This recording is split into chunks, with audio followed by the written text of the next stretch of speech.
Alors, je reviens vers vous. Je me suis trompée de date. Donc on va recommencer, on va voir si ça dit la même chose. Voilà. Donc j'ai noté, moi, le 12. Pourquoi le 12? Non, j'avais marqué le 21. Hein. Alors que j'ai entré la date de naissance de Macron 12-12, alors que c'était 21. Bon, on va recommencer. Puis on va voir si ça dit la même chose. Hein. Allez, on y va. Donc on recommence. Emmanuel. Donc merci dans les commentaires hein, de m'avoir fait remarquer. Vous voyez, je n'ai même pas vérifié, moi, rien. Pff. Non mais là, je vais pas me planter, je vous le dis. Alors, sa date de naissance, on est bien le 21-12, attention, 1977. Non mais vous suivez attentivement, c'est très bien. Donc il est né à... Il est né où?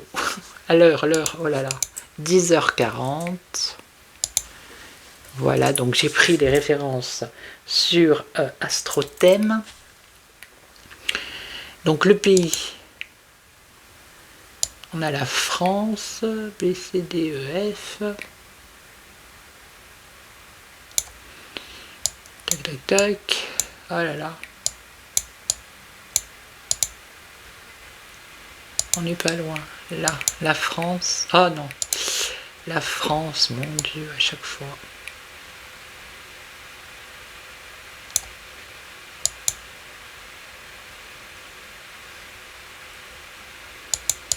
Alors ce CD il est vieux, hein, je vous l'ai montré, mais pourquoi ça saute? Tac, tac, tac. Hop là, je l'ai vu. Voilà. Donc la ville c'est Amiens. Nous ne nous trompons pas. Ajaccio. A-J-A-I, là. Donc le 21-12-1997, 10h40, France, Amiens. Allez, c'est parti. Soleil en Sagittaire, ascendant Capricorne. Ok, donc on va regarder sa carte du ciel. D'accord. Et on va le faire pour aujourd'hui, hein, le 23-12-2025. Puis ça va nous donner voilà, la tendance de la fin de l'année, certainement. Alors, voyons voir maintenant.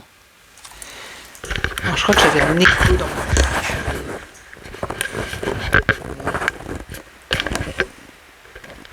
Qu'est-ce que c'est ça? Mic. Ouais. Okay. Allez, donc maintenant, alors soleil en maison 11. Maintenant, le moment est venu de voir ce qui, dans votre vie, à quelque niveau que ce soit, convient d'être transformé, coupé ou gardé. À la lumière des résultats acquis dans la maison 10, vous pouvez avoir une idée claire de ce qu'il est nécessaire de réajuster ou de transformer radicalement. Donc déjà, ici, on nous parle de transformation radicale. La maison 11 est à la fois la maison de l'accomplissement et la maison des projets à venir. C'est à travers la place que vous occupez dans le monde que vous pouvez mesurer ce que vous avez réalisé dans le monde, car c'est au fruit de votre implication dans ce monde que se mesure votre qualité de réalisation. Vous pouvez vous impliquer dans des groupes, qu'ils soient professionnels, associatifs ou amicaux. Vous pouvez apporter votre expérience ainsi que recevoir celle des autres. Vous pouvez aussi partager votre vision du monde et élaborer des projets futurs destinés à améliorer les relations sociales. Bon. Alors, la lune en maison 1. Durant ce transit qui ne dure environ que 2 jours, vous êtes émotionnellement plus tourné vers vous-même que vers les autres. Bon, ça n'a pas changé. Hein. Vous avez besoin d'être en contact avec vous-même, à l'écoute de ce que vous ressentez dans le moment. Dans le moment, inconsciemment, cela peut se manifester par un changement d'humeur passager en accord avec la nature du signe qui se lève à l'ascendant. Dans votre thème, vous pouvez aussi être comme une éponge qui absorbe tout ce que les autres autour de vous ressentent. Songez à vous protéger même si ce ressenti n'est que passager. Donc ça, on l'avait à la première vidéo. Alors, pour ceux qui n'ont pas suivi, J'ai fait une vidéo sur le thème, j'ai déjà fait une vidéo comme ça, mais je me suis planté, au lieu de mettre le 21-12, sa date de naissance, j'ai mis le 12-12. Bon. Donc là j'ai rectifié, donc on regarde. Donc Mercure en maison 10.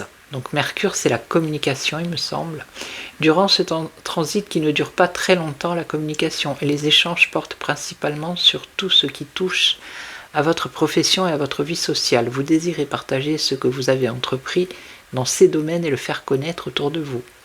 À un niveau plus profond, vous pouvez avoir le désir de clarifier et de mieux faire comprendre quel est le sens de l'engagement social et professionnel. Donc ça va être le discours de fin d'année, j'imagine. Vénus en maison 11. Durant les quelques jours que dure ce transit, vous êtes disposé à travailler harmonieusement et créativement avec les différents groupes auxquels vous êtes associé. Si vous avez un travail de groupe à entreprendre, le moment est favorable. Votre vie sociale s'enrichit d'une manière créative. Le rôle de Vénus est de montrer ici, dans les relations sociales, que la bonne entente et la compréhension mutuelle sont des attitudes qui permettent d'évoluer vers plus de conscience et de solidarité. Ensuite, la maison Mars. Mars, voilà, c'est intéressant, Mars.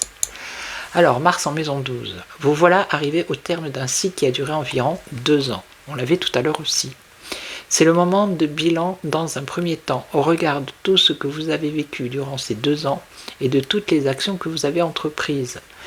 Celles dans lesquelles vous vous êtes impliqué quand il ne fallait pas, celles dans lesquelles vous ne vous êtes pas impliqué quand il le fallait, enfin, celles qui étaient justes. Vous pouvez voir quand vous avez agi correctement et surtout quand vous n'avez pas agi correctement. C'est donc le moment de tirer des leçons pour être mieux à même de commencer un nouveau cycle quand Mars franchira l'ascendant. Vous devez faire ce travail d'introspection en vous retirant en vous-même et en n'entreprenant pour l'instant aucune action nouvelle. Le temps n'est pas propice à l'action extérieure, ce qui est difficile pour l'énergie martienne. Vous pouvez cependant vous investir dans des actions spécifiquement reliées à la maison 12, comme le travail dans les hôpitaux par exemple, ou les maisons de retraite, les associations caritatives, oui, les pièces jaunes. Bref, toutes les activités qui vous permettent de diriger votre énergie vers des fins altruistes et hautement spirituelles. Eh ben, c'est pas gagné. Alors ensuite, on a Jupiter en maison 6. Cette période permet une expansion positive dans votre travail, dans votre vie quotidienne. Des tâches qui vous paraissaient fastidieuses et lourdes semblent s'alléger, de même que le poids de vos responsabilités, notamment professionnelles. Vous vous sentez en forme, effectivement, vous en faites plus que d'habitude, porté par une sorte de foi et d'enthousiasme. Attention cependant de ne pas en faire plus que vous ne le pouvez, réellement, car si vous en sentez capable, sur le moment, cela peut avoir des conséquences plus pénibles par la suite. Cette mise en garde faite, la période est positive. Profitez-en aussi puisque vous êtes bien soutenu pour faire de l'exercice sur le plan physique. Cela vous évitera une surcharge, surtout si vous y êtes prédisposé par une constitution naturelle. Mais les exercices ne se limitent pas à un plan physique, les plans émotionnels et mentaux peuvent aussi en profiter, de même que spirituels. Si par exemple vous faites des exercices de yoga pour améliorer votre santé, sachez que ce n'est qu'une préparation à un travail plus profond sur le plan psychologique et spirituel. Donc ici on a Saturne en maison 2, test des possessions. Maintenant vous savez en principe qui vous êtes et ce que vous désirez accomplir dans ce nouveau cycle. Il vous faut réfléchir en fonction de cette nouvelle impulsion, toutes vos valeurs, qu'elles soient matérielles ou psychologiques. Les moyens qui étaient à votre disposition jusque-là et la manière que vous avez de les utiliser ne sont plus en adéquation avec votre nouvelle dynamique intérieure. Il vous faut redéfinir votre attitude à l'égard de l'argent et des possessions matérielles tout autant que vos valeurs psychologiques et spirituelles. Bon, ça rejoint un peu le thème, celui que j'ai fait avant. Donc ici on a Uranus en maison 3. Ce transit dure pendant quelques années, le temps pour vous de transformer radicalement votre manière de penser, de vous situer dans votre environnement social. Le travail que vous avez été amené à faire sur vous-même durant les années précédentes a fait de vous une personne nouvelle, disposant de ressources nouvelles. La compréhension que vous avez acquise de votre place dans le monde vous montre que désormais vous êtes trop à l'étroit dans votre vie quotidienne, vous avez besoin d'un cadre de pensée et d'une vision beaucoup plus vaste. Il vous faut donc changer ce qui vous empêche dans votre entourage comme en vous-même d'ailleurs d'aller vers de nouveaux horizons. Si vous refusez cette transformation inéluctable, vous serez conformé à des crises avec ceux qui vous entourent. Abandonnez les conceptions trop étroites et trop limitantes, ouvrez-vous à une nouvelle dimension de l'univers et de vous-même. Abandonnez vos vieux schémas de pensée, vous découvrirez alors le vrai sens des choses. Neptune en maison 2. La maison 2 est celle des valeurs personnelles, que celles-ci soient matérielles ou psychologiques ou spirituelles. Le but de Neptune est de spiritualiser et d'universaliser votre manière d'aborder ces valeurs. Vous devez apprendre pendant toute la durée de ce transit qu'elles s'étalent sur plusieurs années et les utiliser d'une manière moins personnelle et égoïste en sachant que rien ne vous appartient en propre, mais est un prêt de l'univers que vous devez faire fructifier au bénéfice du bien commun.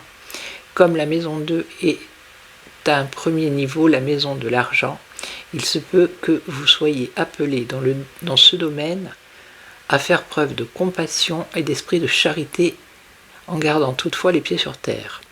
Les transits de Neptune poussent à avoir une approche plus vaste du domaine auquel il fait référence et donc d'acquérir une vision plus universelle et plus spirituelle de ce domaine. C'est pourquoi ils sont souvent accompagnés de visions, de révélations et de ressentis qui dépassent la raison raisonnante. De ce fait, dans le monde hyper matérialiste qui est le nôtre, les autres peuvent avoir le sentiment que vous êtes pris dans une illusion. Ce qui n'est pas le cas. Ce qui n'est le cas que si vous perdez le contrôle de vous-même. Et ici, on a Pluton en maison 1. Donc Pluton, durant cette année où Pluton transite votre maison, vous allez être soumis à une transformation radicale et profonde de votre identité, de votre manière d'être et de votre manière d'aborder le monde. Rien ne sera plus jamais comme avant, car il s'agit d'une mort et d'une renaissance, d'une véritable métamorphose, bien que vous ayez été averti dans les années qui ont précédé par de multiples signes qui étaient absolument nécessaires de transformer des choses dans votre vie. Vous êtes confronté à des forces puissantes et laminantes. Le but de l'opération est de vous permettre de devenir réellement vous-même, de manière authentique et vraie, et de vous débarrasser comme d'une vieille peau de l'image que vous avez de vous-même, et que les autres vous renvoient. Si par nature vous êtes au départ quelqu'un de faible et de timide qui n'ose pas prendre ses responsabilités et s'affirmer, vous pouvez être sûr que les circonstances de la vie vont vous obliger à le faire. Donc c'est ce qu'on a vu avec le thème précédent. C'est quasiment une question de vie ou de mort, ce qui veut dire que si vous ne prenez pas votre pouvoir, vous allez complètement vous faire bouffer. À l'inverse, donc c'est ça, à l'inverse, si par nature vous êtes une personne forte, ayant un grand pouvoir sur les autres, avec tendance toute naturelle à en abuser, ok, il a de fortes chances pour que vous vous retrouviez dans des situations où il faudra abandonner ce pouvoir, faire preuve d'humilité pour éviter d'être humilié. Dans tous les cas, vous trouverez l'attitude juste au regard des lois de l'univers. Donc vous voyez, voilà. Donc ça rejoint à peu près, mais on nous parle bien ici de il faudra abandonner ce pouvoir. Hein. Donc on est sur à peu près la même chose. Voilà. Ok. Donc je vais vous la remettre. Regardez, c'est le 21-12-77. Hein. Voilà. Allez, je vous laisse. Donc je vous retrouve très très vite. Prenez soin de vous. Joyeux Noël. Merci pour le live de tout à l'heure. Et puis je vous retrouve très très vite. Prenez soin de vous. Ciao, ciao. Merci, ciao.